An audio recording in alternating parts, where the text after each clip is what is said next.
In this video, I'm going to show you how to send a signature request in BambooHR.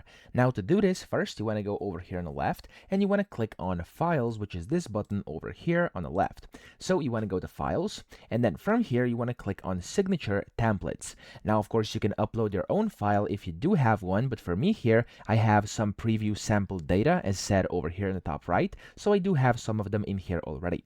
Now from here you're going to have two options. You could either go and hover over a specific signature template, and then you want to click on request signature over here, or you can essentially just click on it to view it. It's going to open up like this as a document, and you can click on request a signature from over here in the top right. So that's the two ways. You can just click on it and it's going to ask you to which people you want to send this. You could do only some people or all employees. So if you do, for example, only some people, you're going to have to type in their names. So I'm going to send this to myself, which is instant how to, but of course you could go and type in multiple people as well if you want to. So for example, if I try to put in this John over here, it's just some sample data, but still I can send to him as well.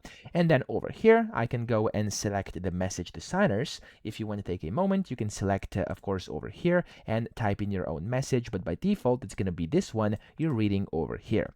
Then you can go and click on send request, and that's really all you have to do. As you can see, it says the signature requests have been sent. So that's essentially it. I hope this video helped you out. If it did, please subscribe to the channel and help me out as well.